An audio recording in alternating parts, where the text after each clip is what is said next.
Okay, thank you very much for being here. This is the Lehigh County Authority Board of Directors meeting of September 19th, 1 week after our last meeting. But we have a number of items to talk about. This meeting is being recorded. Packets were provided to all the board members in advance, and hard copy and electronically. It's available on our website. We did have an executive session prior to this meeting that started at 12 o'clock, and that was for the purpose of potential litigation. We're now going to move on. No decisions were made during that executive session, but we will be visiting some of those topics later on. So let's begin with a roll call of the board of directors. Okay. Brian Noggle. Here. Scott Bieber. Dick Bonner. Here. Norma Cusick. Here. Ted Lyons. Kevin Baker. Linda Rosenfeld. Here. Jeff Morgan. Here. Amir Kamili. Here. Thank you. We have 6 board members present, so we do have a quorum. Okay, thank you. Reviewing the agenda, any need for executive sessions, any changes to the agenda? So as you noted, Mr. Chairman, we did have an executive session prior to the start of this meeting and no additional executive sessions planned. I am requesting a slight change to the agenda in the order of the agenda items, so that the second item under water related to the water filtration plant and system master plan be moved to the top of the action and discussion items, since we have some guests here and a rather lengthy presentation for that, if that's Okay. acceptable. We'll do that, yes. Okay. That's all I have. Okay. We do not have any meeting minutes from the last meeting, since we've only been 1 week, so we'll look forward to that at the next meeting. At this time, we open up the agenda to the public for any items, discussions on items that are not on the agenda. Do we have any public comments? No, thank you, Brian. No, thank you, Brian. Jenny and Brian. Anybody else? All right, moving on then to action and discussion items. We're going to move up the water topic and do that first. The water filtration plant and system master plan is discussion only. There are not other documents, but there's a presentation. There's a presentation, and Phil DePoe is the project manager on this particular one, and Phil, I'll let you make the introductions. Yes. Or yes. Yeah, sure. Good afternoon, everyone. With us, we have 2 guests from Arcadis. They prepared the first master plan in 2017, and they were authorized earlier this year to do the second master plan. Tony Dill and Kirk, how you say your last name? Yeah. They were involved both times. So Tony's going to kick it off, and then Kirk's going to finish it. It's comfortable standing. You want to sit? You're good. Send me this article. You want to read it? I can't follow. Mike, you can't just butt in like that. I'm on a meeting, but I didn't know that. Linda, we muted you.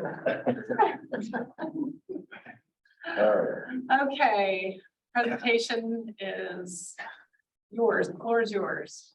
Okay, thank you. So we can go to the next slide. So what I'm going to just describe briefly their approach to this master plan.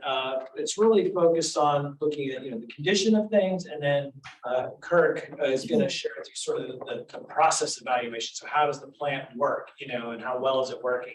Because 5 years ago there was a number of process related concerns that we had, and as well as condition assessment things. And we'll focus here a little bit on kind of what's been done in the last 5 years, some of the changes that are made, and in some cases they've been to our advantage, some improvements and whatnot.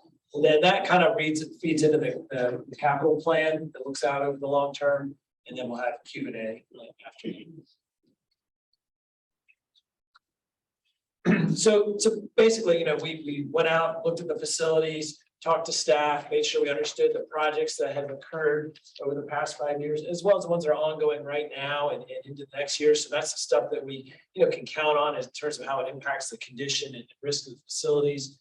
Basically, look at that, identify projects that are going to help reduce the risk and improve the reliability of the facilities, work those into this 50-year plan that you guys will see in a little bit. It's broken into different time horizons. This says more or less what I just told you, but again, the condition assessment and the water treatment evaluation are kind of go together and hand in hand and impact the ranking and priority of projects that work into the CIP, which includes some preliminary cost estimates for all the projects identified in this team. Next slide. This slide shows you that all the near-term projects that are identified in that 0 to 10, we're actually, we can split them into two groups, the 0 to 5 and the 5 to 10 group.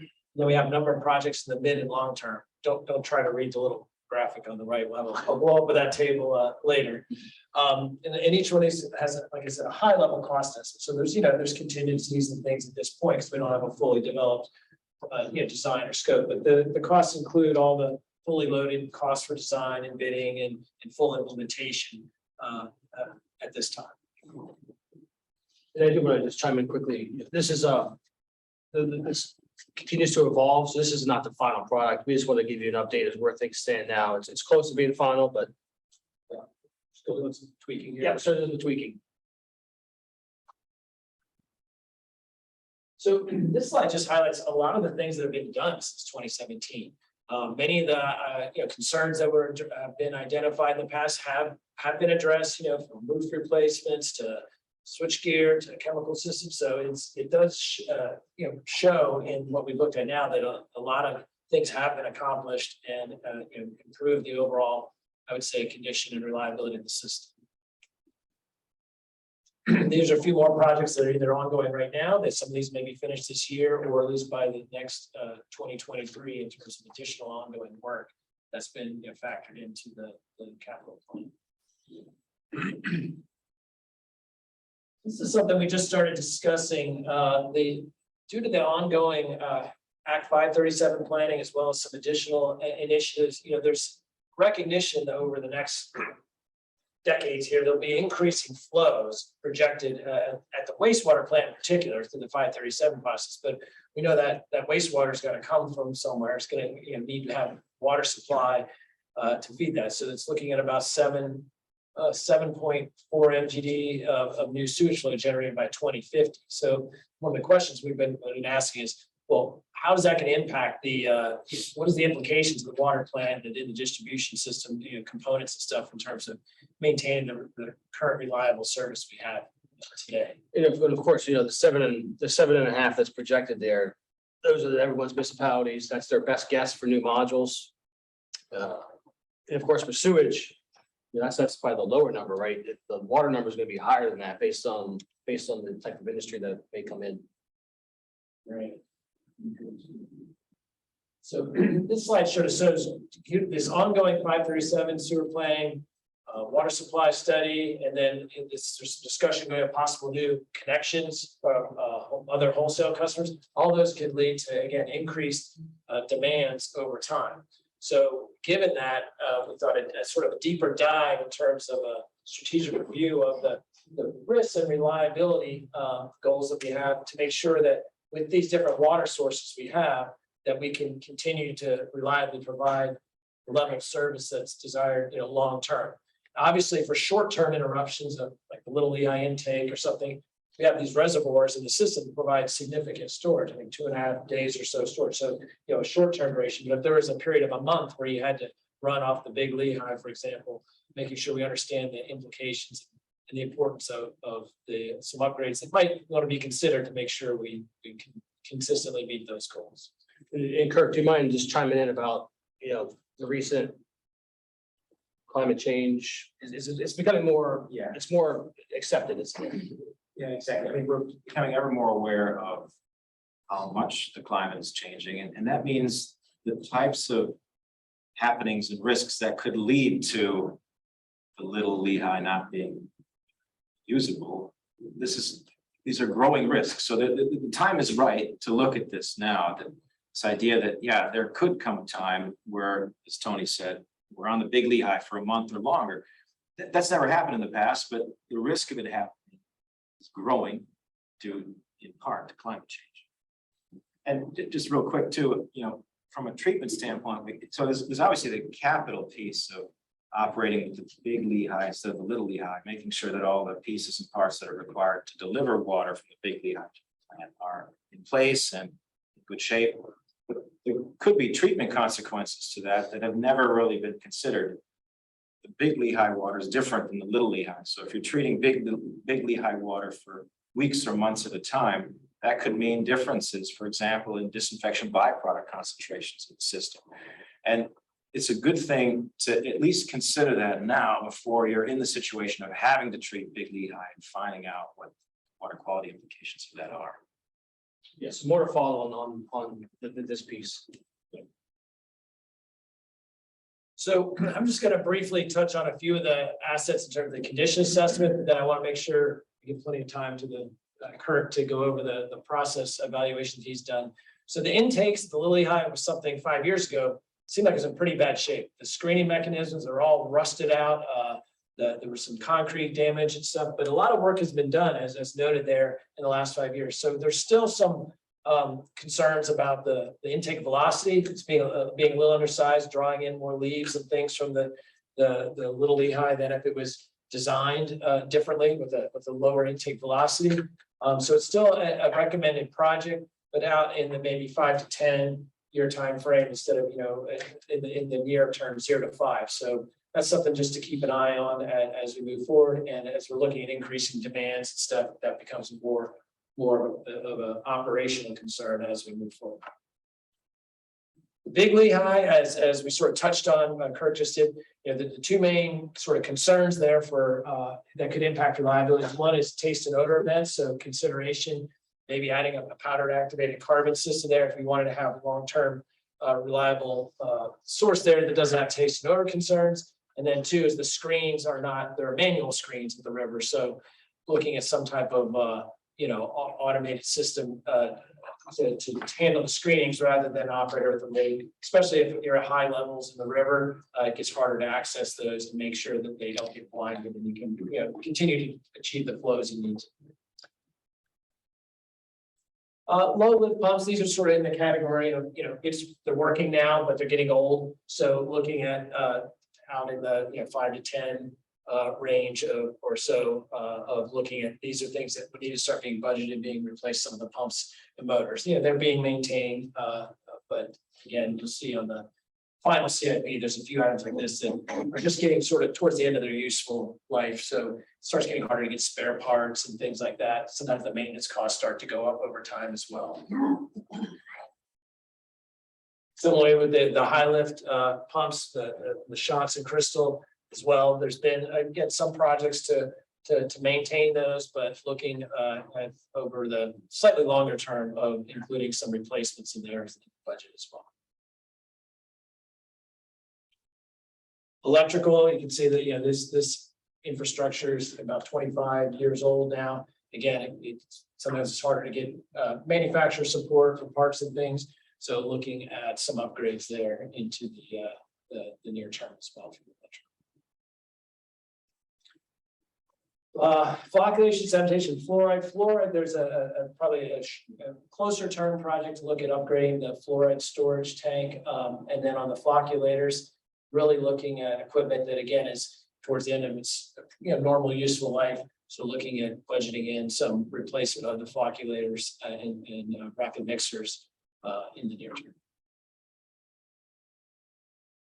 With that, Kurt's gonna get into the exciting part of the presentation. Nice to see you. So I conducted what we're calling a water quality treatment evaluation as part of this master planning effort. The goal for it was to evaluate the performance of the treatment plant and also water quality, both at the plant and in the system, to determine if there are any reasons to make capital investments to improve performance or deal with water quality issues. And we had conducted a similar evaluation during the previous master planning cycle 5 years ago. It was an extensive evaluation. And so rather than reinvent the wheel, in this evaluation, we started with the findings of the previous to see what the status was and see what had been maybe resolved and what new issues had come up. So the items listed on this slide were the key limitations identified 5 years ago.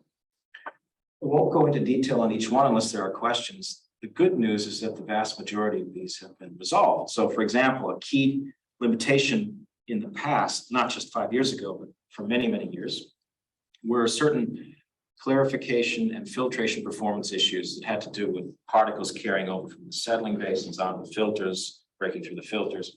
This has largely gone away due to a conversion from aluminum sulfate, alum as the primary coagulant, to polyaluminum chloride or PaCl. I'll talk a little bit more about that in a little bit, but this has been a big improvement at the plant. It resolved a few of the limitations from before. But there's one in particular, one limitation that is still an issue. And the next slide has more details on this. This has to do with what's called a clarifier influent channel. So real quick, the treatment sequence at the plant involves the addition of a coagulant at the front end, which causes particles in the raw water to clump together and form what we call floc.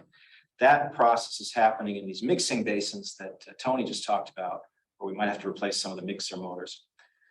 After the mixers, or the flocculation systems, or flocculators as we call them, the water must be transferred into the settling basins where these particles then settle out. And the way that water is transferred is there is this channel, clarifier influent channel, between the flocculation system and the clarifiers. Simply put, the channel is a bit oversized. So when the water gets into the channel, it slows way down and particles start to settle out even before the settling basins. And so there's this gradual buildup of sludge in the channel. And it actually has some important effects. So the graph on the slide shows clarified water turbidity. Turbidity is a measure of the particle content of water. So this is the particle content of the water leaving the settling basins. These are data from 2021. You can see there are times when the particle content goes up drastically and then drops, where we see these vertical dashed lines. Those lines indicate when the channel was cleaned. So there's a correlation between the sludge level and the performance of the clarifiers. We think that correlation is there because as the sludge level rises, it starts to block the inlets to the settling basins. Then as they become blocked, velocity increases. Some of the particles are being scoured up off the bottom of the channel. The turbulence is breaking up the particles into smaller pieces that don't settle well. They carry over onto the filters. So what's happening currently to manage this is Tim and the operations gang at the plant are cleaning the channel 4 times a year. It's kind of a big operation. Part of the plant has to be shut down, channels dewater, people go into this channel, which is 11 feet deep. There are health and safety considerations, vacuum truck involved. It's kind of a big deal. Not impossible to manage, but ideally they wouldn't be doing this. At most plants, this doesn't happen because the channel or pipe that transfers water from the flocculators to the clarifiers is designed such that the velocities are high enough so you don't get settling. So our recommendation is very simply to at least consider what it would take to modify the channel, change the dimensions, maybe install a pipe so that this settling issue is not happening. It could be that it takes a huge amount of money, it's a huge headache to solve the problem, and then you say, okay, we'll just keep cleaning it. But if you can solve that problem for a relatively small amount of money, get away from all this cleaning, it's probably worth doing. So go to the next slide. Next thing I'd like to talk about are disinfection byproducts. We looked at this, we started looking at this carefully the last time around because one issue that came up that we started thinking about 5 years ago was that the plant is consistently adding chlorine at the front end into the raw water so that there is more chlorine contact time through the plant. That's good for disinfection. It's not so good necessarily for disinfection byproducts. Most surface water plants these days add chlorine after the clarification step or maybe even after the filtration step when there's less organic matter in the water. There's a fair amount of organic matter to begin with. It's naturally occurring in any natural water, but then we remove some of it through the flocculation, clarification processes, and also the filters to some extent. So we'd like to hold off on adding chlorine because chlorine reacts with this organic matter to form these regulated compounds, trihalomethanes, salicylic acids. However, what we found already 5 years ago was that even though at the Allentown plant, chlorine is added at the front of the plant, there's not a lot of DBP formation in the system. So we dug into that a bit more this time around. And one thing we recognize is that the DBP compliance samples, which are showing what the levels are are always collected when the plant's online. And so probably most people here know this. The plant is online usually 5 days and then offline for 2. When the plant's online, water's flowing from the plant mostly out into the reservoirs at Huckleberry South Mountain, filling the reservoir. And then when the plant's offline, the water in the reservoirs drains out. So the implications with respect to DBPs is that when the plant's online, the age of the water in the system is usually quite low. It takes a day or 2 to get to reservoirs. And so what you're sampling, what people are drinking is water that's a day or 2 old. The weekends, when the plant's offline, older water from in the reservoirs is draining out. And so we have older water where the DBP levels might be higher. We thought, okay, is there an issue here where when the plant's offline, we're getting much higher DBP concentrations because we have older water in reservoirs draining out? Some modeling was done some time ago that suggested that the water in the reservoirs could be up to 3 weeks old, in certain dead spots. Sometimes that might be draining out. So is that a concern? We did a very simple test. It's called a DBP formation test. We took samples of water that was entering one of the reservoirs, South Mountain, I think, and we held that in bottles for the time shown across the top of the table at the bottom. So it's just simulating what happens as the water is in these reservoirs for days and weeks. And what we found was that, yes, the trihalomethanes and heliosidic acid concentrations were quite a bit higher after these longer holding periods. But even after the very longest holding time that we think could be happening, 28 days, the levels were still, we would say, well below the federal limits, which is really good news. I've encouraged Tim and the lab group to repeat the test to confirm these results. But what we're saying is that most of the time we have water of low age passing through the system, no DBP issues. And then on the weekends, when some of the older water drains out, we're still below the MCLs, comfortably below. So overall, the takeaway is, yes, you're feeding chlorine into the raw water. Not great, but at the same time, DBPs are not a concern. So there's no driver to get away from raw water chlorination for the time being, which is good news. Okay, we'll go to the next slide. So I'll talk about one more thing having to do with current operations, and that is the carbon dioxide feed system. So with the conversion from aluminum sulfate alum to polyaluminum chloride PACL as the primary coagulant, there was then a need to implement acid feed because whereas alum is acidic, and when you add it to water, it lowers pH, PACL doesn't do that. And that's important because in the summer, the pH of the Lehigh can sometimes be quite high, up above 8. And that's important because when the pH is above 8, after you add the coagulant, then maybe the flock isn't forming so well. So aluminum-based coagulants like alum, like PACL, they work best when the pH after coagulant addition is in the upper 7s at most.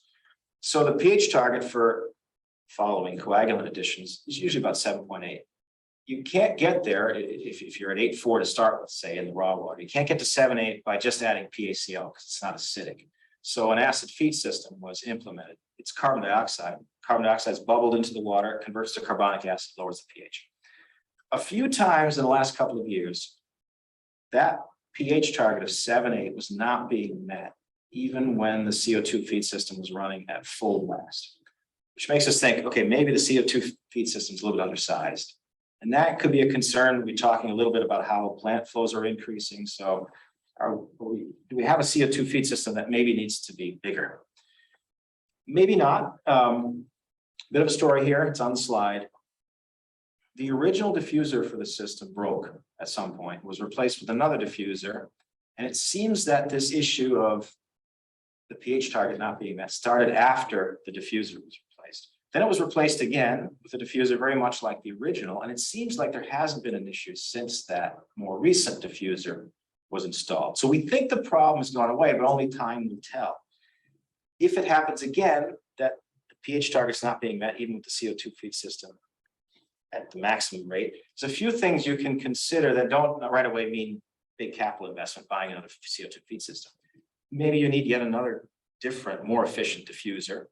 Maybe you need a second feed point, so the CO2 is being bubbled into 2 locations, which makes it more efficient, get more CO2 into the water.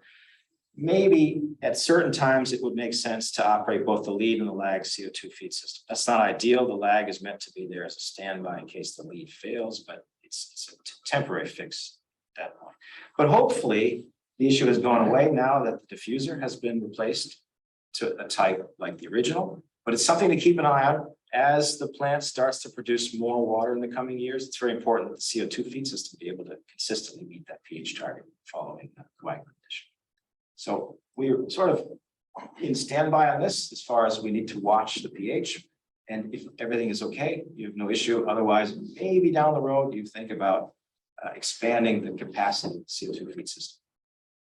So this is a keep an eye on it, but it's not a capital project in the CIP at this time. Exactly. Okay. Just a few remarks about emerging contaminants. Speaking of keeping an eye on things, one thing to keep a close eye on in the coming months is on the next slide, has to do with perfluorinated compounds, which of course we're all thinking a lot about these days. So I'll start by saying, these days we mostly refer to perfluorinated compounds as PFAS, per and polyfluoroalkyl substances. So I'll use that acronym. It's PFAS. That's just perfluorinated compounds in general. There are two compounds in particular that we're paying a lot of attention to lately: PFOA, PFOS. Those compounds have been measured in 3 of the LCA source waters fairly recently, and the results are on the table. So we have first 2 rows under the headings, PFOA, PFOS, and then we see data for Crystal Spring, Shot Spring, and Lehigh. Everything has been so far in the single-digit part per trillion range. That's quite low. PADEP has proposed enforceable limits for these compounds of 14 and 18, which you can see, which the pointer is now indicating. So with your results so far being in the single digits and the PADEP limits being 14 and 18 eventually, seems like everything is totally fine. The one wrinkle in all of this is that recently EPA issued some new health advisory levels for PFOA and PFOS that are unbelievably low. 0.004 parts per trillion or 4 parts per quadrillion for PFOA, and then 0.02 parts per trillion for PFOS. Now, these are just advisory levels. They're not enforceable. There's been a lot of pushback from different areas within the industry claiming that those are not well supported by literature and research. So it remains to be seen what happens with those advisory levels. But the more important piece of this is that by the end of the year, probably EPA will be issuing their federal limits for these compounds. So if they just came out with health advisory levels of 0.004 and 0.02, it makes you wonder how low the MCLs are going to be. The detection limits for these compounds are sort of in the range of 2 to 4 parts per trillion. So it seems to me that the MCLs, federal MCLs, are going to at least have to be above the detection limit. Otherwise, there's no way to demonstrate whether you even comply. But, could we see something in the single part per trillion range from EPA? It's possible. They have to consider the financial aspects of setting such a low MCL. So hopefully they end up, EPA, in the same ballpark as where a lot of the states have ended up. The lowest state MCLs that I'm aware of are in New York, 10 for PFOA, 10 for PFOS. Other states are a little bit higher than that. PA obviously in the teens. If that's where everything ends up, you guys, I think we'll be fine. You'll be doing a lot more PFAS sampling in the coming years. So I'll talk about that in a second. It's going to be required by law. But if everything stays in the range where you've been, should be no issue. But there's a little bit of finger crossing required maybe for the next couple of months until these federal MCLs come out. We'll see. But I think everything points to you not having an issue with these compounds. I'll just quickly mention there's 2 other listed on the table, PFBS and Gen X. Those are 2 other compounds where EPA recently issued health advisory levels. So it starts to get you thinking that they're probably going to issue MCLs for those 2 someday. The good news there is there were no Gen X detections so far for your waters. And PFBS results were in the single part per trillion range, and the health advisory level from EPA was actually somewhat rational. It seems like 2,000 parts per trillion. So you're no issues with those 2. This is the takeaway.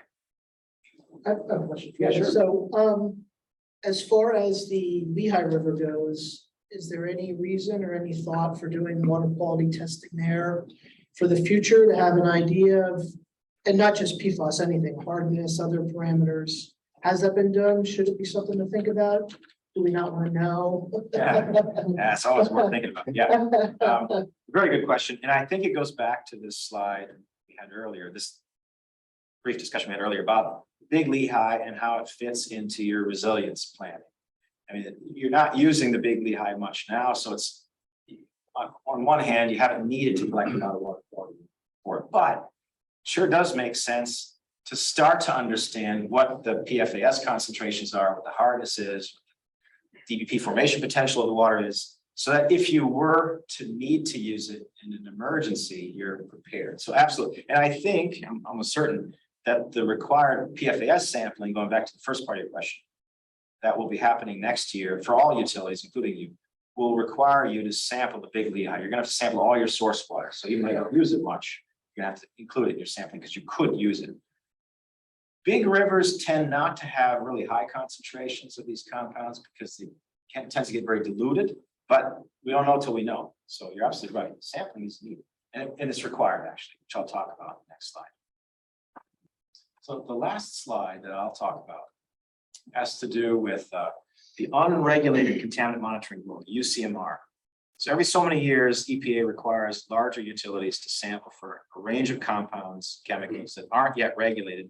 They're gathering data to decide if in the future some of these compounds do need to be regulated. So the fourth version of the fourth phase of that rule occurred in ended in 2018. It usually goes over several years. So Part 4 required you to sample for things like cyanotoxins, which are these toxic compounds that can be produced by certain types of cyanobacteria. We always say algae, but it's actually not algae, but very similar to algae. So anyway, cyanotoxins, EPA asked you to also measure for all of the haloacetic acids that can form. So when you add chlorine to water, it reacts with organic matter to form haloacetic acids. There are 9 that can form, only 5 have been regulated forever. But 9 can form. So EPA is starting to wonder, should we be maybe regulating all 9? And then there was a bunch of other stuff, pesticides, semi-evolved organic chemicals, and so on. Good news is only manganese, one of the metals that was required to be monitored. And of course, the 9 haloacetic acids were detected in your water. Everything else non-detect, which is awesome. Manganese levels were super, super low. You've got a treatment plant in place, which is really good at removing manganese. So you have no worries about manganese if there is someday an MCL. And although, of course, you detected all these different HAAs, haloacetic acids that can form, the sum of the concentrations, which is what the regulation is based on, was hardly higher than the sum of the 5 that are regulated. So even if someday there's a limit on 9 haloacetic acids summed versus 5, you should have no issues because your levels are very good. One quick point about cyanotoxins. You didn't detect any in your finished water. That's not surprising. It doesn't mean you couldn't have cyanotoxins in the Big Lehigh at times or in the Little Lehigh. Anywhere where there's algae, you can have potentially cyanotoxins. Good thing is you have a lot of chlorine contact time through your plant. That's one of the best ways to protect against the most common cyanotoxin, which is microcystin. So just the point is you're in pretty good shape with respect to cyanotoxins as well. If you someday have powder carbon at the Big Lehigh on top of it, you're well prepared for cyanotoxins if that ever becomes an issue. And the last thing I'll say comes back to PFAS is that the next phase of the UCMR, part 5, starts next year. It's almost entirely focused on PFAS. You're going to be required to sample for 29 different fluorinated compounds starting next year. So we'll be getting a lot more data on what's out there, including on concentrations of these 2 chemicals, PFOA and PFOS, that will soon be regulated. So PFAS isn't going anywhere anytime soon, but as long as your levels stay in that low single-digit part per trillion range, I think very, very likely you're not going to have to do anything other than monitor for a long time. So, and that is the end of my piece. So I'll stop there and see if there are any comments or questions. Otherwise, I'll turn it back to Tony. Okay, yeah, I'll just wrap it up with a couple slides here. I know we've taken a good amount of your time. So this slide here just shows what the projects have been identified. You can hit one more click. And then over this near term, what are the projects out in the 0 to 10? This is preliminary. We're still doing some tweaking here. And I'm not going to go through each one of these, but one thing I'll just point out, for example, that's here that is like the clarifier influent modifications, as Kurt was talking about. We're showing a $3 million placeholder there. And that's sort of the high end of what it may take to handle that issue. And that's expensive because it's not just pouring some concrete in to make the channel smaller. It's like all the gates now have to be replaced because they're at the bottom of the channel. Now the gates would be underwater. So it becomes a more complicated project. We've looked at some other options. Maybe you could do piping in there instead of filling with concrete and get around it. But maybe that can cut in half, but it really needs a closer evaluation to figure out is a $3 million project or $1.5 million or what, and then really, does that, is that benefit to you worth it of not having to do those regular clean outs and the entries into that was discussed. I'm not going to go through each one of these in detail, but everybody has this PowerPoint, and obviously if you have questions, you're welcome now or afterwards if you're thinking about it, to Lisa or Phil, please send in questions. We'd be happy to address them at that point. There's just one more slide that takes the near-term projects and just shows you kind of from an impact on reliability, or does it impact water quality, help with addressing water quality or operation and maintenance benefits, kind of where those projects meet in terms of benefits in that spectrum. So what's the highest priority project? The filters? Yeah, I would say the filters, that's on, in the ongoing category in that first 5 years, I would say that's there. Yeah.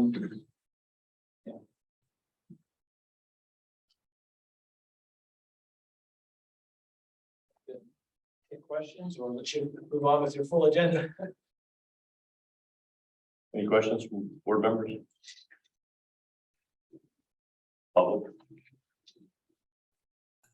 No, thank you, Brian. I just would like to say that this has been a very good dialogue with the vendor, LCA, and the city, working through this and determining assessment analysis. So we've been very pleased so far. We can't wait to see the final project, but we want to thank you all for that. Okay, thank you, Jenny. It's quite intriguing, really. A lot to follow. Okay, all right. Thank you very much, gentlemen. Thank you for the presentation. All right, we'll move on now to back on the agenda. Under Finance and Administration, we have the 2023 budget preliminary review. It's discussion only. For the second time we're in our process for doing the budget. Yes, and Lisa, did you hand out the budgets? So we have a handout for those who are in attendance in person, and then we'll mail out the paper copies to everyone else as the preliminary budget figures in more detail than what we're going to present today. What we're presenting today is a little bit more summary fashion of the numbers, but the numbers are all there. Will this be available online? It already is. Please. Yeah, Sue and Lisa have been working on making sure everything budget related gets posted to our website. So I'm going to go back to screen share to bring up the budget presentation. A couple of slides to get us kicked off that are similar to what we discussed last time just a week ago. That I'll go through very, very quickly. Just for today, we're going to just give a high level summary of what we talked about last time with the strategic initiatives and other assumptions. And then the meat of the presentation is now in the second part where we go into the fund financials for each of the funds. And then coming up in the next few meetings, we have planned in October a refined review of the budget, any changes that occur between now and then, plus a rate review. We'll look for budget approval on the 24th. That does give us an extra week in October. If there are final changes, we do need to have the budget approved by the end of the month, though. So we can't get there by the 24th, and then we'll have to schedule a special meeting for that. Just a little preview, a little motivation to try to make sure we get it right on the 24th. And then we'll look for rate adoption in November. So again, I cut out all the slides with all the detail of the strategic initiatives. Just wanted to show this to remind everyone that we did include some fairly significant investments related to our strategic initiatives, specifically focusing on asset management. Process improvement is code word for Munis re-implementation, our ERP system, water and sewer capacity program, and some operational excellence programs. It's a mix of consultant time as well as a couple new staff additions that make up that figure. The staffing changes, we talked about this again last time as well, would bring our total head count essentially from 171 to 174. So the 3 new positions we're proposing to add are Director of Engineering and Asset Management. That one we are advertising for now and hoping to fill by the end of this year. A plant operations compliance technician that's directly related to our small systems compliance monitoring program or improvement program. And a training coordinator for human resources that was discussed last year, but not filled in 2022. So we want to fill that in 2023. So again, this is a repeat, just to look at the overall impact on our personnel budget. 9.2% change in our personnel budget is almost half of it, or more than half of it, is taken up by filling the 10 vacant positions. So it's really a repeat of last year's budget into this year's budget, just reflecting filling all the vacant positions that we have. The 3 staff additions, wage increases, and then health insurance costs. Those are the major assumptions we discussed last time. And then we also talked last time about some additional assumptions related to increasing training budgets and getting back to a more normal training approach post-pandemic. So being able to allow for more conference attendance and other training related to safety training, some security reviews. And it's included a 3.75% inflationary impact on expenses that aren't directly tied to key numbers. So everything else gives a 3.75% treatment. And then we have some assumptions related to rates that we discussed last time.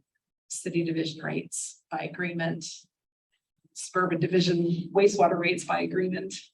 And we'll see details about those next time. And then the suburban division water system revenue growth of 2%. That's about what we've been seeing over the past few years. So we're including that as well. And that will impact where we land on rates for the suburban water system that we'll discuss a little more next time. That's the overview. We did that in 45 minutes last time and 5 minutes this time. So, Reason by. yeah. So at this point, I'll turn back to Ed to go through some details. No, essentially, I think we even for the most part covered this one, the internal services, which would be the G&A. And this is more the G&A spending is $3.4 million, I think, versus a forecast of 2.8 or 2.9, depending on how you round up. Essentially, we are trying to departmentalize as we had tried to do in the past. We have done a more extensive look at departmentalization. The accounting and finance team has done a really good job of at least setting up a structure that we could use rolling forward when we finally get a system that will accommodate this. So we got a structure going, and essentially we're up on the internal service cost by about $549,000. That would be approximately 19% from 2022 forecast. You will have some 3.75 inflation impact, and that's pushing some of that. But most of it is due to consulting expenses to support the strategic initiatives. Memory serves me right, there was about $355,000 worth of new consulting dollars in 2023 that we didn't have in 2022. And all of that is related to the initiatives we talked about in the last go around. So we'll get right into what the capital budget looks like for the administration side. And I'll say right up front, this does not include $1.5 billion of Munis reimplementation, which will be capitalizable. I hesitated to put that in at the moment because I really got to think about how we're going to work that all back through the funds. And essentially each fund should share a portion of that. And quite frankly, I'm still working on that. So what you're looking at now is $1 million and 103 all of money on the administrative side. Again, some of this will get worked back too. Big portion of it is the SCADA programming, which is for the most part predominantly suburban. So that'll kind of get split between suburban water and wastewater. CMMS, I believe, is almost the same thing. Chris, correct me if I'm wrong. That's mostly suburban side. So No, CMMS will be. split. Yeah. Okay. Well, then I'll have to make sure that I work that through the city as well. GIS upgrades, 75,000. So the big one right there is the SCADA side. GIS 75, master plan update, 50,000. And so a total of $1,030,000 will go through admin and be allocated to water, wastewater, and city division on the portion outside of 8 SCADA.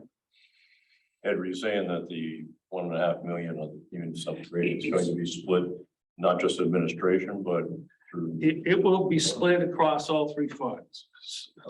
So it's not going to, it'll go in this bucket when we're looking at the budget the next time. So essentially the 103 will turn into 2.4. What's still to be handled is how we work it through the funds. How much does each fund get? And that's not part of what we're talking about today. That'll be for the next round. But keep in mind that it's not in any dollars right now. This $1,030,000 is sitting in suburban water right now. Okay, but it needs to be split. Make sense? Yep. Okay. So just looking at the summary, very similar to what we look at when we're looking at financials. On the net income side, you're going to get positive net income across all 3 funds. Essentially, looking at the forecast for 2022, suburban water is about the same, literally. Suburban wastewater is going to go up, and that'll be coming mostly from an increase in revenue as we get into that fund. And on the city division, also an increase gets forecast. So altogether, $9.4 million of income against a forecast of 6.6. And that was a little bit better than budget, so headed in the right direction. Cash flows, suburban water, 368,000 compared to 3.2 million that we're forecasting this year. Wastewater 1.7 versus 3.8. City division 4.3 versus 8.8. As we get into the funds, you'll see there's a significant increase in the amount of capital that's going to go on. It's going to have a big effect on cash flows.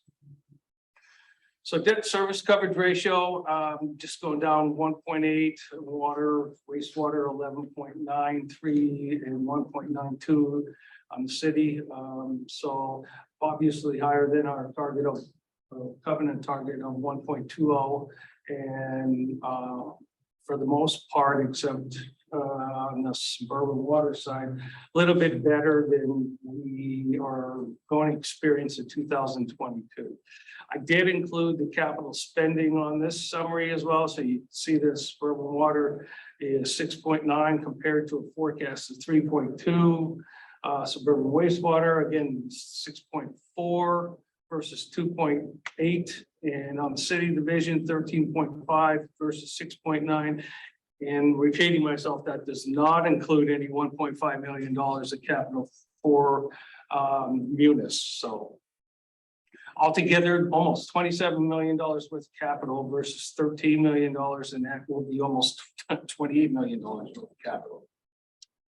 So that there's a lot of capital going through the budget next year. So just looking at suburban water, we said the cash flow would end up being 368,000. See the $17 million worth of revenue.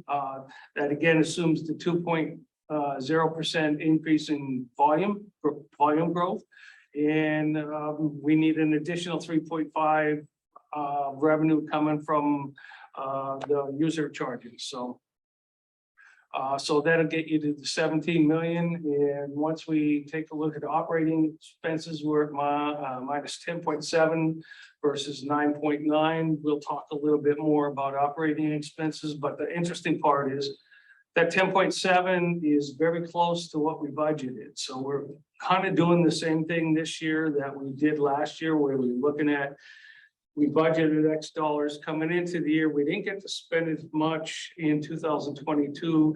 Obviously, we were 10 people behind in manning.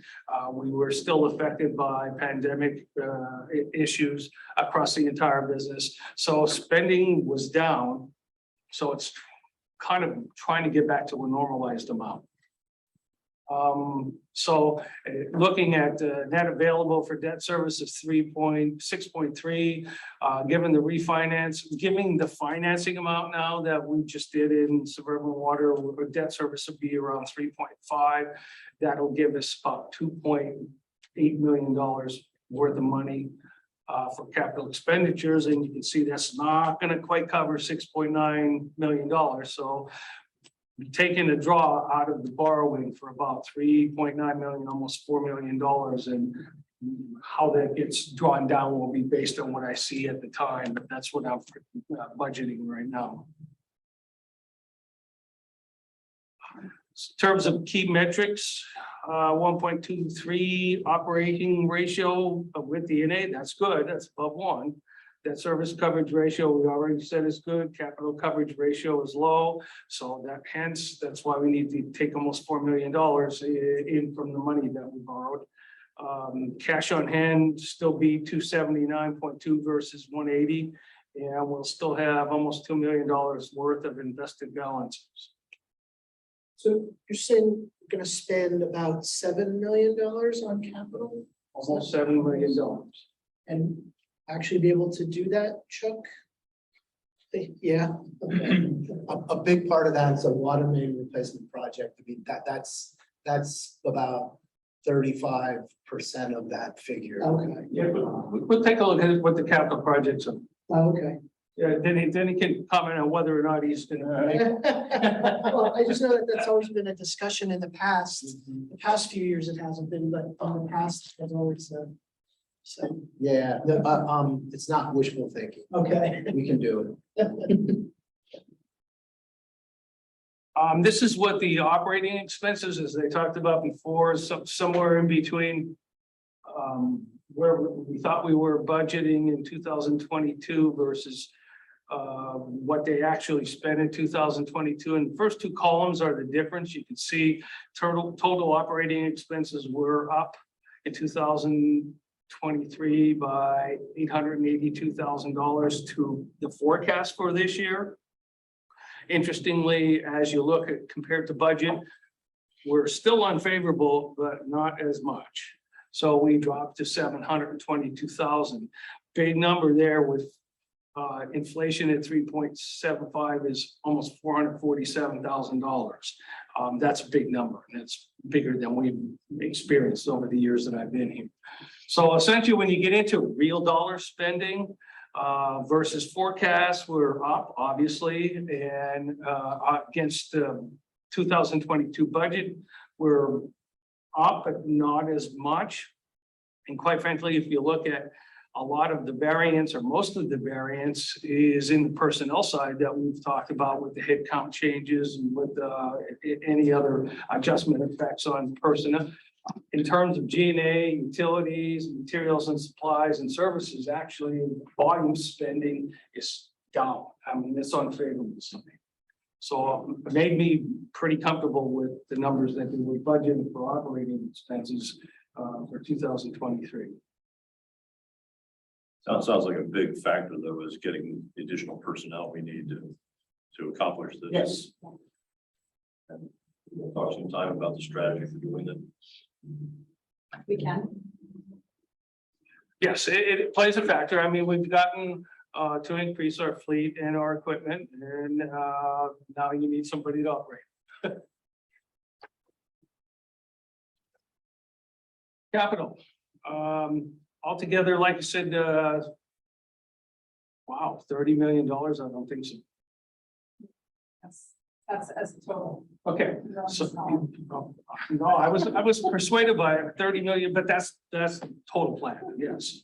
So $5.9 million, again, it does, this slide does not include the $1,030,000 worth of admin costs that stayed on the accounting side in Suburban. So Chuck talked about $2.9 million water main replacements, big number. Annual projects would be about 2.3. Next biggest one would be water meter replacement program, 150,000.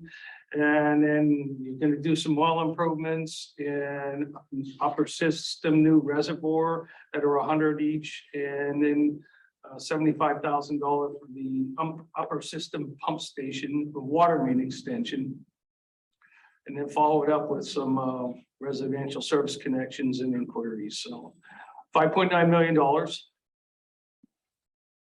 Doable.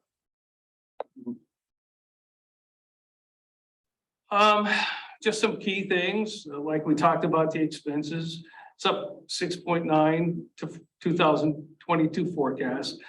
But like I said, given the personnel cost changes and given real dollar changes on the volume side compared to budget, I became really comfortable with where we're going with expenses. Capital budget, $6.9 million. That will require a draw 3.9 from the borrowing that we just closed on not too long ago. And again, we'll see whether we actually take 3.9 based on where we are.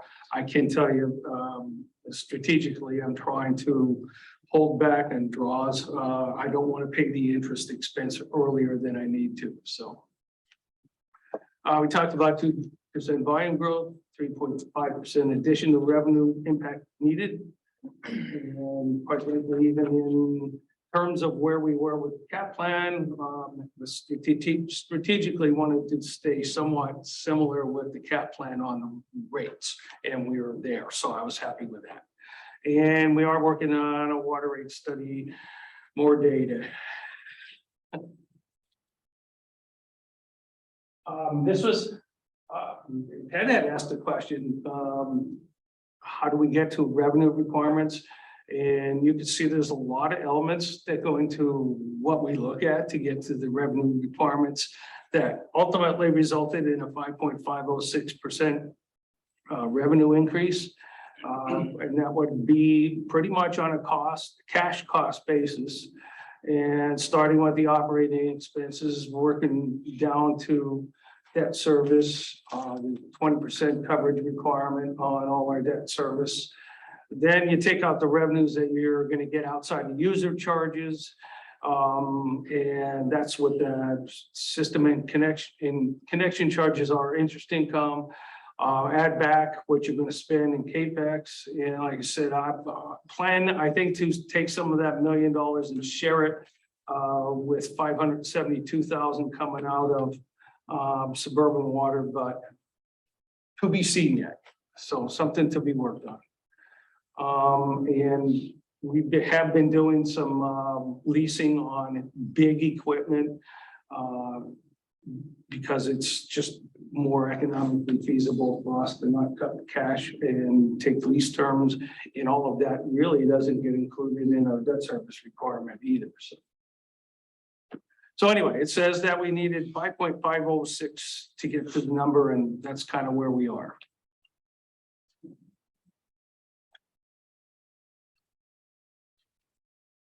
Suburban wastewater, $22.7 million of revenue. A big change in that is coming from the signatory, I'll call it signatory bucket. And that was as a result of taking option 2 in the discussion that we had. And that was, they wanted to take their capital projects designated for the WLI group and not use any reserves. So they're paying right up front as pay go. And so that ultimately was a change and resulted in a significant increase in the revenue, like from 22.7 or 20.0 to 22.7. Operating expenses be 14. Again, same thing, similar to suburban water. Forecast is 12.7, budget was 13.2. So we're up a little bit. Inflation will play a role in that, and we'll take a look at the analysis. Non-operating revenues, less than 100,000. So available for debt service will be $8.8 million. Debt service is very small in this fund. We're not planning to borrow in this fund, so that should generate $8 million toward $6.4 million in capital. So we'll leave a surplus for us, $1.7 million. Operating ratio with DNA, again, better than 1 at 1.12. Debt service coverage against the small debt amount, 11.93. Capital coverage ratio is actually above 1 in this particular fund. Unrestricted days cash on hand, 308, and we do have almost $7 million worth of invested balances that are unrestricted. So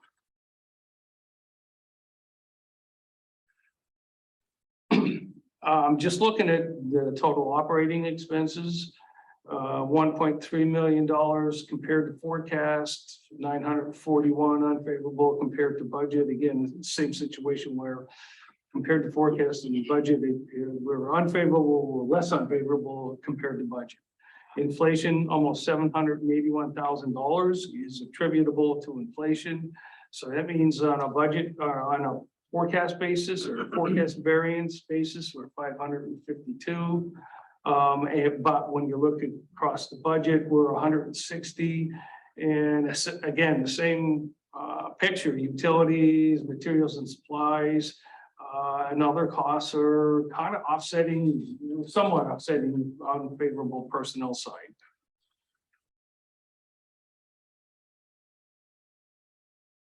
You made this one bigger. So the annual projects in this fund are 65,000. Gonna spend $800,000 in pre-treatment plant improvements. On the Western Lehigh interceptor system, will be almost $2.9 million, of which big project in there is the I&I investigation and remediation program. We also have $250,000 on Spring Creek Force Main condition assessment. Then another $200,000 on PTP study and $155,000 on Force Main, Western Lehigh interceptor pump station.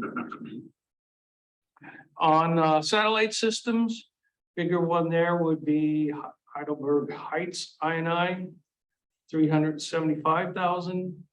You're going to do Heidelberg Heights rehabilitation for another $250,000. We have slated $225,000 worth of general system improvements. And then some smaller numbers, 50,000 for Lynn Township and some other smaller stuff. So a total of $1.1 million. And then down at the bottom, Little Lehigh Relief Interceptor. I have trouble saying this. And pump station rehabilitation, that's slated for about $1.5 million. So almost $6.4 million of capital before you even get into any admin or units allocations. At the top line, the annual projects goes from $230,000 in 2022 to $65,000. I believe most of that is down more in the I&I stuff. And also in the PTP study where we're doing some things down there. But Annual projects are kind of like annual projects. Yeah. Less of it then. I think we have more, like I said, I think we have more in I&I that used to be up there. Sorry, that taper down then. Considerably. But I don't know. I mean, it's a valid question, and I think probably merits a little bit more discussion. You're right. I think some of it is slid down, but I don't know that I would take that to the bank, so. This is a draft. Yep. So. Yeah. Be revised. It does, May take a it second. does looking at that, suggest that maybe we missed something. Just come down. Thank you. Again, some key things on the operating expenses, 7.1 to 2022, but not a 7.1 when you compare the budget. Inflation impact, we saw that was like $700-some thousand. The good thing is we'll do $6.4 million worth of capital, and we're not going to borrow.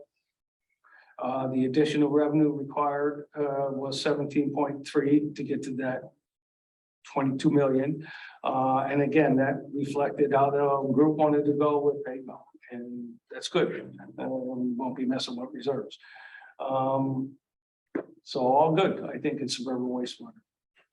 I want to just interject a comment here. The 17.3% change in rates will be detailed in great detail for you in the user charge report that you'll receive for the next meeting, and we'll have Jen Montero attend that meeting to kind of go through any questions you have on the calculations. Those are all done by agreement through the formulas that are included in the Western Lehigh interceptor agreements. So, but as Ed mentioned, the group met earlier this month and talked specifically about this Little Lehigh Relief Interceptor Phase 1 project, which is $1.5 million.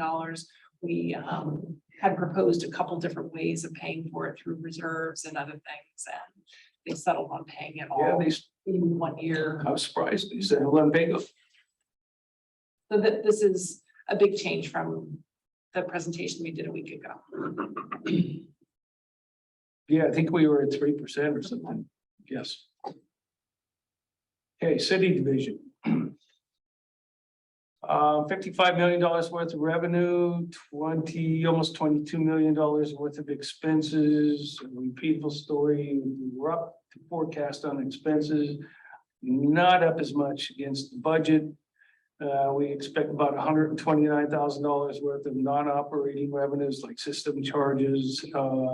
Annual payments will be $1.4 million after you add inflation into the picture, or CPI adjustment.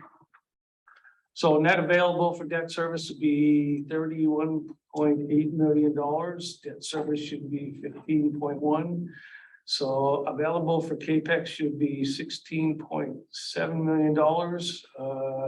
We will have the continuation of the borrowing on the VFD projects, which I think is slated to close in January of 2023. I used $1.2 million. Not sure it's going to be quite that high, but we can take a look at that one again. Maybe in the neighborhood of $1 million or something, but that should close in January. And then CAPEX of 13.5. So we should end up with a net cash flow of $4.4 million. Some key metrics: operating ratio 1.96, above 1. That's a good thing. Debt service coverage ratio 2.19, well above the 1.20 target. Capital coverage 1.23, better than 1.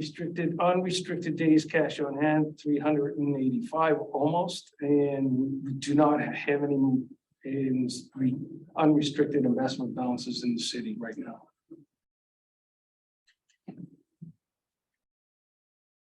In terms of operating expenses, these get big numbers. So compared to forecast, $1.9 million on the unfavorable side, it dropped significantly to $500,000 almost against 2022 budget. Inflation, almost $1 million worth of money just associated with inflation.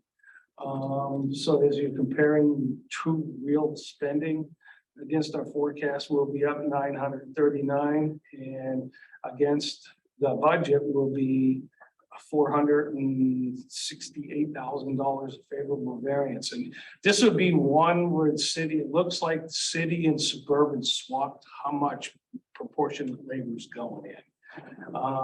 This one ended up being favorable, but on the suburban water side, they were a little bit more unfavorable, suggesting that there's a shift in the proportion of charging because of the way we do labor accounting. So again, across the board, I was not uncomfortable with any of the operating expenses. I mean, other than the fact that there's 3.75% inflation, maybe with a little bit of luck, it will not be as bad as that. But there's going to be some capital. On the water side, annual projects of 1.3. Non-CCRC projects will total 760,000, of which indenture improvements are 200. You got tank and reservoir rehabilitation worth 300. Large diameter valve replacement project 250. Then you should go to the CCRC project, was $4.2 million. $3.2 million of that is annual water main replacements, with another 525 for water meter replacement. And then $500,000 slated, I guess, in the beginning part of the filter upgrades. So altogether, $6.3 million on the water side.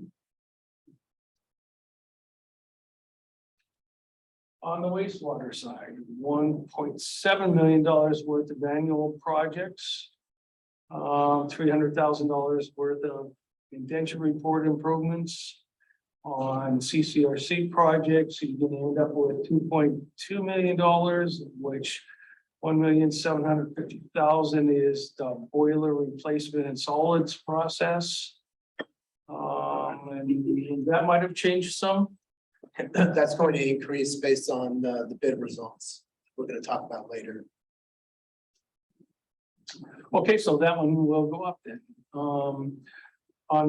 In terms of the 537 projects, you got a total of $3.1 million, which is going to be acting 537 planning, 1.6 million, flow characterization of 700,000, and regional flow management strategy of 800,000. So altogether, $7.2 million.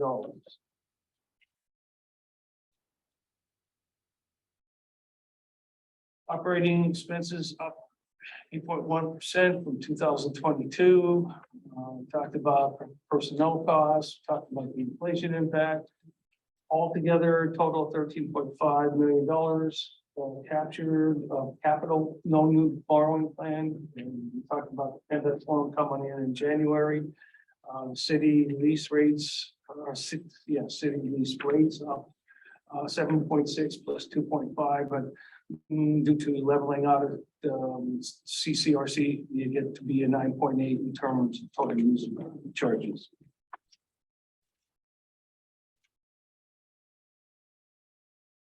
So work we made. We talked about a couple, so we'll take a look at how to do the admin allocation. We'll add the $1.5 million worth of munis capital, spread it out through all the funds, redo the cash flows. We talked about the annual costs in suburban wastewater for capital. Still working on the suburban water rate study. And then they'll be doing the suburban water signatory user charge report, which is with Jen coming up. And I think that's it. So all in all, I thought the budget was in fairly good shape. I was, like I said, I was good with the fact that we were able to match suburban water up to the capital plan after, I'll call it, hitting them with some significant increases over the last 2 years. That's not the case this year. You know, we planned it that way and it worked out. Suburban wastewater, I think I was pretty happy with the choice by the group to handle all the projects on a pay-go basis and not tapping the reserves, because the more they get to keep an invested balance as the reserves, the better off they'll be down the road. And then the city side, capital is going up significantly, and we get to cover it with some some cash flow and the metrics look good. So I was okay. Like I said, except for inflation is high and it's taking a chunk out of what we do, but it is what the economy it is right now. Okay, yeah, thank you very much. So we'll do it again. Next meeting. It sounds to me like there could be some revisions throughout. So sometimes in the past, we've just given you individual pages if there's a reminder or, a small change here and there. But I think what we'll do is issue a whole new packet. Yeah, just do the, we just put the packet together and say, here's the new one. So And you can see in the packet, there are some blank pages, just kind of placeholder sections for some additional information that will be put together, like the executive summary and the operating activities description. yeah, this was not a complete thing. I mean, we're still working on it, as you can see. And I tend to agree that just give me a new package. I'm not very good at replacing pages, so. Thank you. Any questions from the board? All the questions? Just want to make a note that Kevin Baker did join at 12:46. He's been on this whole time. He sent me a note to let me know what time he came on, but didn't want to interrupt the flow. Well, yeah. And neither did I. Okay, let's move on then to the next topic under finance and administration. It's the LCA pension plan. It's the mandatory municipal obligation. It's the original board package. White paper, I guess we were handed this today. We saw it in advance from electronically, did we not? Included in your printed packet. Yeah, and this is, I mean, we can discuss it if you'd like to, but we're required to give it to you, so it's an information item. So just to explain it quickly for.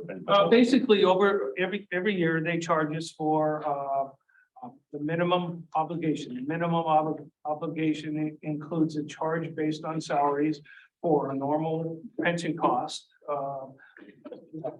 And then that is adjusted by the administrative cost of the plan that MRS gives us, and also amortization of the unfunded liability. In this particular case, that's $554,000. And I know that you don't have the statements in front of you, but a year ago, we were about 98% funded. We're not there now because the market didn't help us at all. And so we're going to catch up with some amortized portion of that unfunded liability, which is unlike many other plans. So altogether, you're going to have total charges of $1.9 million. And then you're going to deduct from that the 1% that each employee kicks into the plans. So that's worth $105,000. So altogether, we'll be at $1.8 million of obligation. We'll pay this sometime in 2023. If you want to compare this, we were at 1.6 coming into this year, and I believe it was 1.48 in the year before that. We did not receive this in our Yeah. hard package. So if anybody wants a copy, do we get the electronically? It was, yeah, that was my mistake. I apologize. It wasn't ready when we needed to mail the packet, but it was included in the copy that was posted online and shared with everyone separately. All right. All right, thank you. All right. So we'll pay this. Required obligation. Yep, we'll pay that sometime in 2023 when we have some cash sitting. Okay. Thank you. Let's move on then to the first topic under water, I-78 water main crossing. It's seeking approval of the blue documents received in our board package, and it's digital pages 5 through 10. Okay, thank you. If the board recalls, we acquired steel casing pipe from Upper McCungie Township underneath I-78, located just west of the Route 100 interchange. We acquired that last year for the purpose of extending our lower system across I-78 to serve potential development in the west end, what we call our upper system. So this project is to install a pipe within that casing and cap it as an asset for future, for the accommodation of the likely development out on west of Fogelsville. So Ed Hoyle is going to present the details of this, but we bid the project and we're going to ask for construction phase authorization. Yes, the project was bid on pen bid, and that was beginning of August. And then bids were received on August 24th. And bids range from $212,000 up to $271,000. And this was for a general construction contract, which is all we needed on this job. And the low bidder was Barasso Excavating at $212,180. We've worked with this contractor before on the Heidelberg Sewer project. We also checked references and they all came back good. We didn't find anything out of order on their bid submission. So given that, we would recommend that the award would be made to Barasso upon receipt of executed agreement, bonds, insurance, and other required documents. Along with a general construction contract, there would be a professional service contract, and that would be with Keystone Consulting Engineers. They were the design engineer on this job, and we propose to use them as well for their construction phase. And their proposal was for $13,850. There would be an easement needed for this job. It would be needed on the north side of I-78. We believe we do have all the easement that we need on the south side. And we're currently working on acquiring that from the landowner. And of course, we have to acquire that before the job began. And as far as schedule, we generally allow 2 months for a project to get kicked off. And then we anticipate it would take 60 days to reach substantial completion. So in addition to the general construction contract that I mentioned of about $212,000, the Keystone proposal of $13,850. Also in the capital project authorization, our staff costs of $10,000 and a contingency of $20,000, which makes the total amount of this authorization for $256,030. And that's what I have to offer, and Thanks, Ed. put it out there for questions or consideration. Just to clarify, you're going to tap, are you going to actually make a tap into the existing system and then slide the pipe, or you just cap on both ends? This is the latter, yes. Okay, so we're going to cap on both ends. It's going to extend up to where the proposed booster station was going to be. Yes, we have a site that we're looking at on the north side of I-78.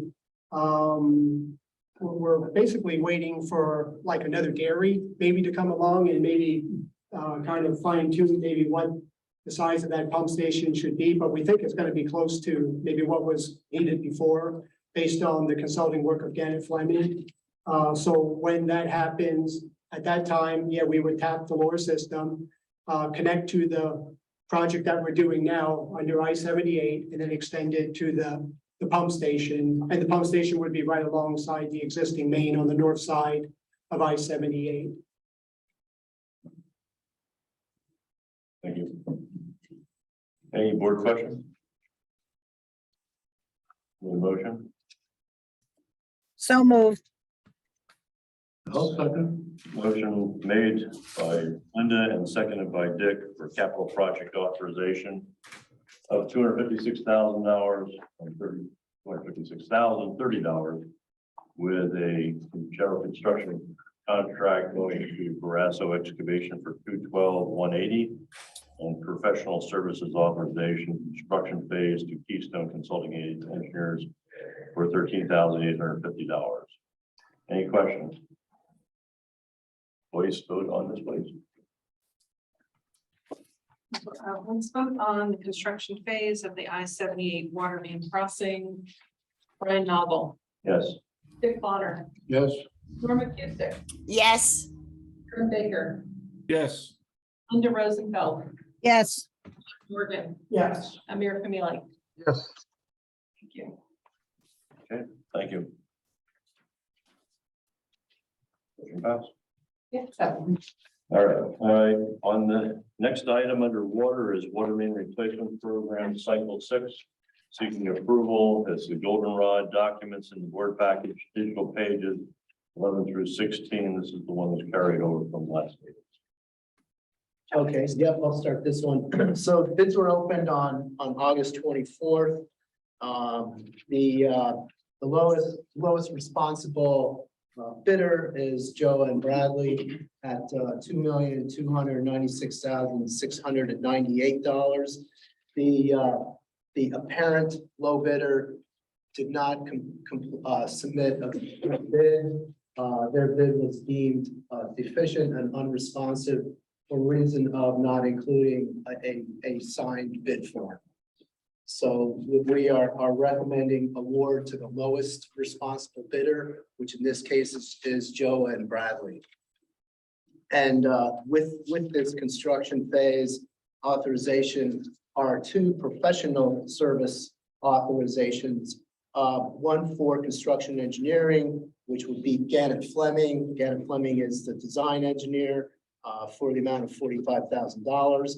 And another professional service authorization is for Keystone Consulting Engineers for construction inspection at $75,000.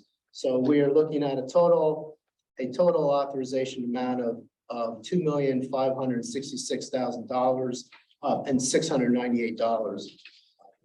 $2,566,698. Any questions?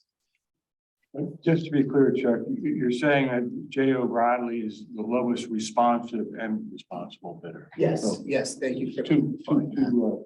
qualifications. Right. Any questions, board? All right, need a motion and a second.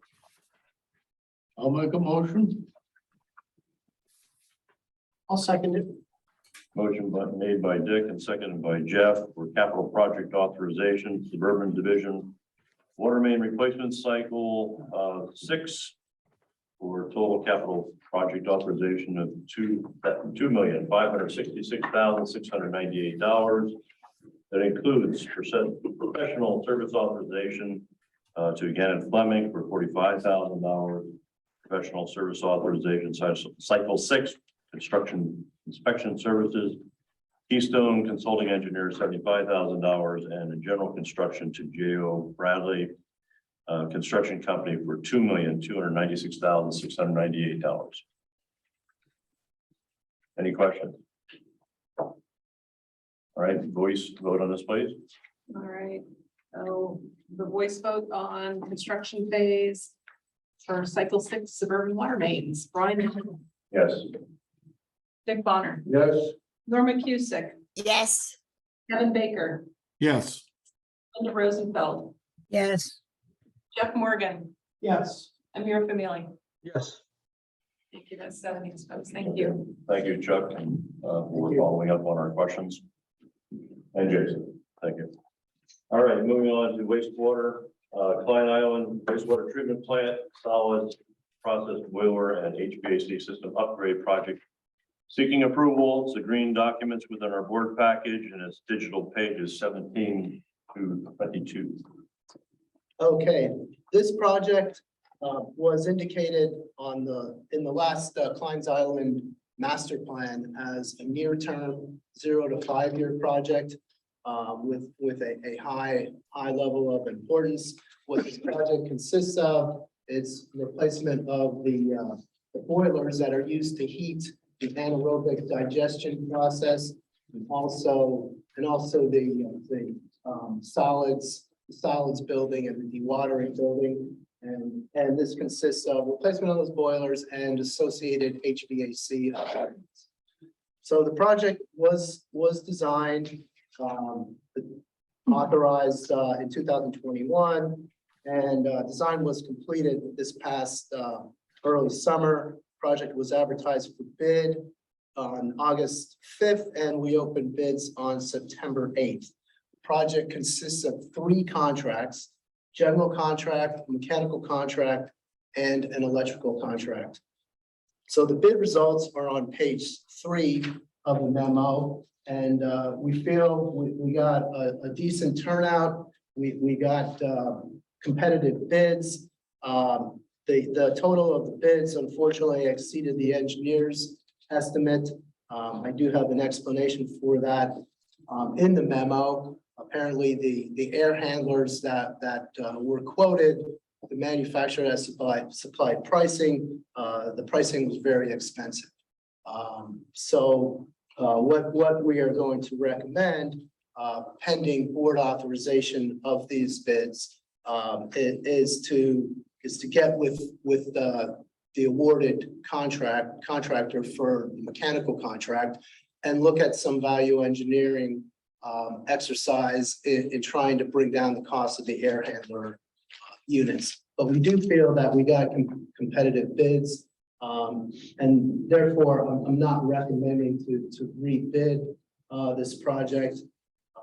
And I'm going to recommend that the board authorize construction of this important project, and that we get this underway and get construction completed by the end of next year. So along with the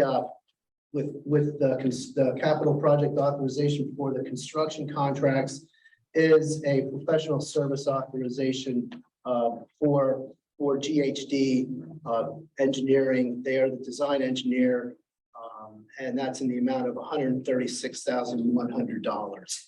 So I'm requesting a total authorization in the amount of $4,087,111. Any questions?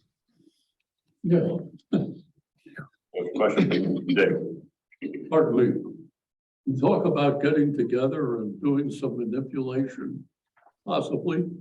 Excuse me, will that change the outcome of the bid process? No, we're not looking to retool this bid in any way. We're looking to, after the project is awarded, we're going to ask for a schedule of values that we always ask for on these lump sum projects. Look at the different line item costs and see if we can save some money on the air handling units, which turned out to be a very expensive item in the bid. And I think everybody used the same cost. If you looked at the bids, the grouping was pretty tight. So we're going to look at these air handlers and see if there's an alternate manufacturer or alternate type of air handler that we can use to, after we award, to get a deduct change order. Any other board questions? I have a question. On page 4 of our green packet, it says, first paragraph, for LB Industries, UE Engineering reported that this contractor performed adequately well, versus the next paragraph, Dewey says that Master Mechanical performed well. What is adequately well versus well? What is that distinction, please? Yeah, I apologize for that. That was a typo. That was I don't know how that extra redundant word got in there, but both contractors reportedly performed adequately on those projects.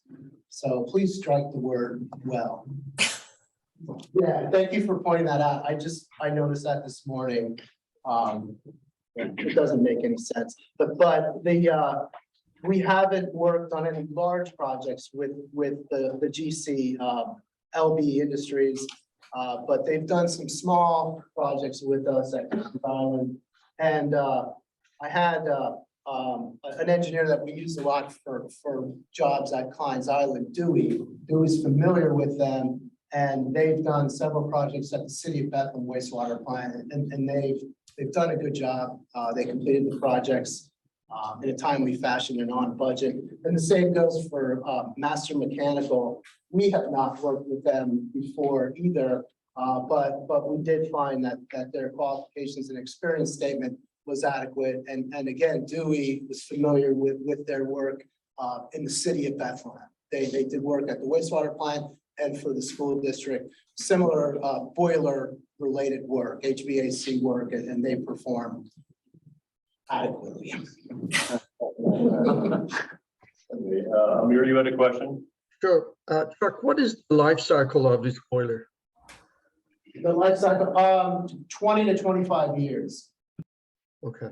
And I do have our engineer our engineer is part of the meeting, Charles Winslow, he is project manager with GHD. He can get into some details on that as well. I believe it's 20 to 25 years. Okay. Hi, Charles. That's correct, Chuck. So we And won't with- have the same problem of the low pressure from the gas from digester as we had before in this unit, correct?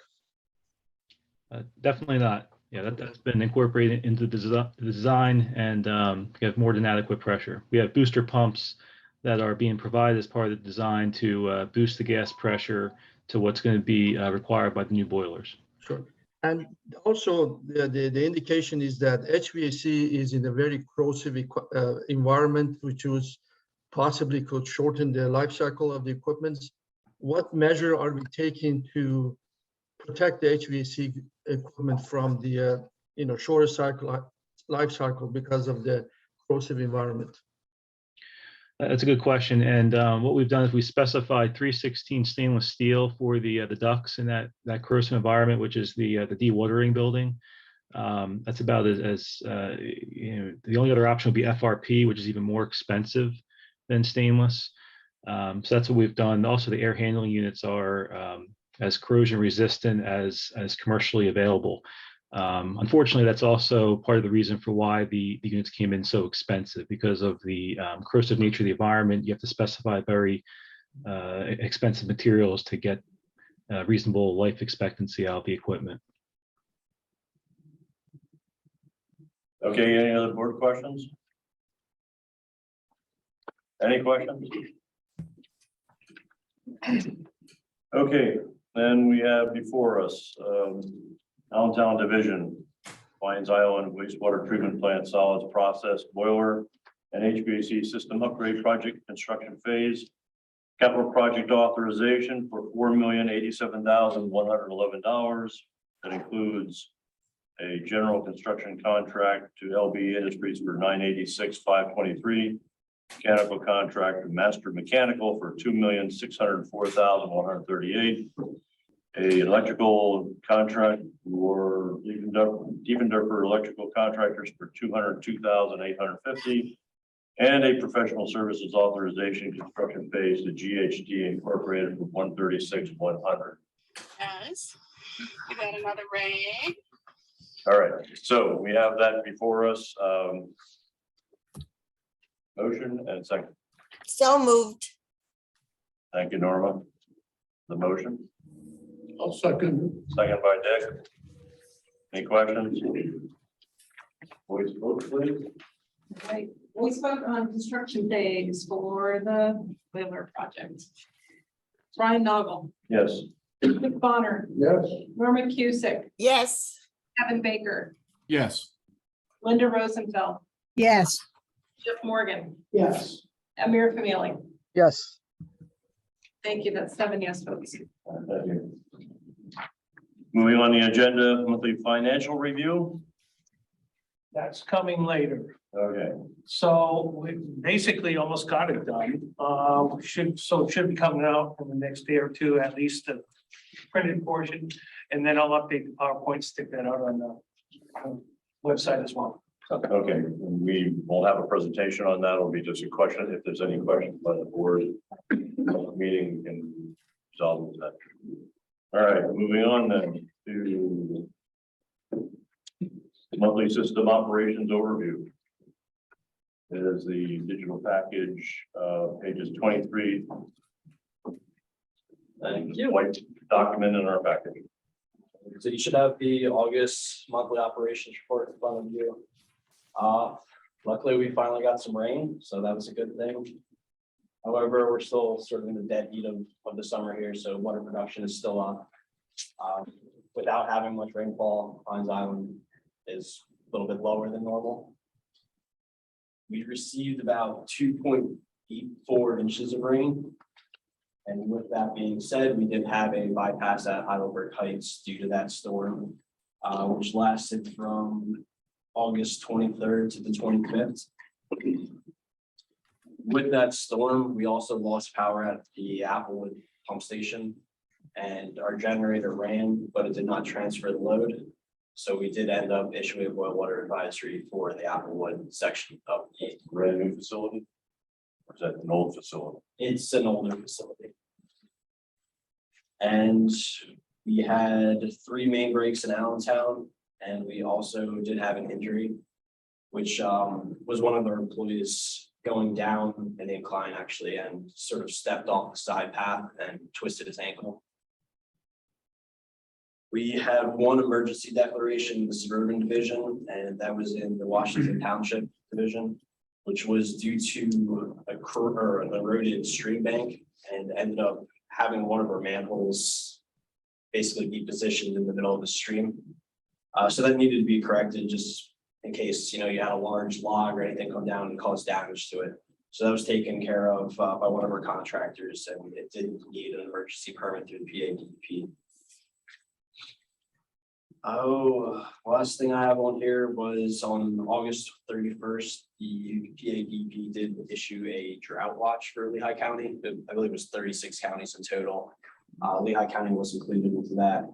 And with that being said, LCA is voluntary asking any residents to reduce water usage by 5 to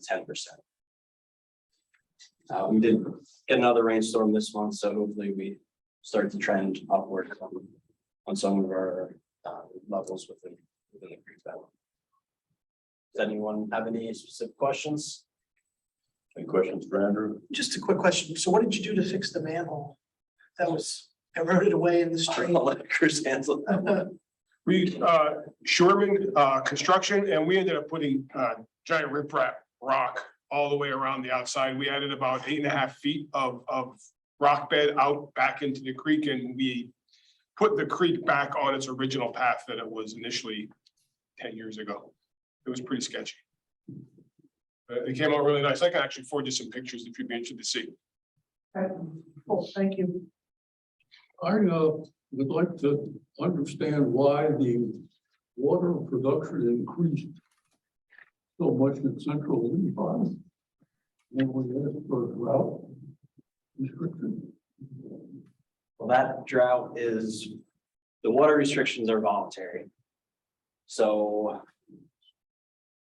take it with a grain of salt, I guess. We can ask for it, but we don't necessarily mandate it at this point. Okay. So the water levels within the groundwater system are still not in terrible shape. The Little Lehigh has been dropping over the past few months. But overall, the groundwater levels are not in dire need by any means right now, even though we are in a drought. I feel good about what you're saying there, but it looks like it's, I'm not good at the math, 1.5 times million gallons a day. If we look at the total water production, that went from 11.69 to 13.19. So with that being said, that 1.69 is an annual average. So that's going to take into account some of our lower water usage in January, February. So it's a little bit difficult to go off of that exact number. So you're happy with what's going on? I would say we are about where we normally are for this time of the year. We'll hopefully start to see that taper off as we get into October, November. And so Okay, thank you. Any other board questions? Any questions? All right, moving on. Staff comments? I have nothing additional.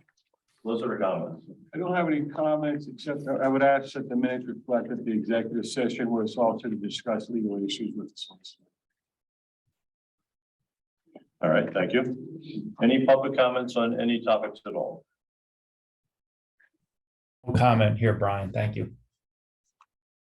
Yeah, no, thank you, Brian. Thank you, Brian and Jenny. Board have any comments themselves on any topics? There is no executive session, so this meeting of the board of directors is adjourned. Thank you very much.